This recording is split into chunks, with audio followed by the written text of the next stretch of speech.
Hey guys, so today I'm going to be doing my skincare routine. I'm going to be talking about the products that I use on a daily basis and tell you how they work for my skin and everything like that.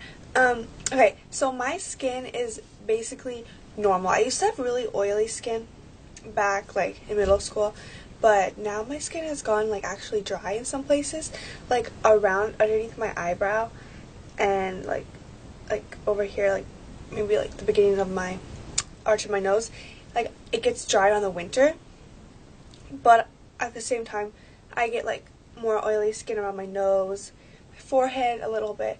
So I would say I have combination skin. So I don't really have that much skin problems. I don't really get pimples.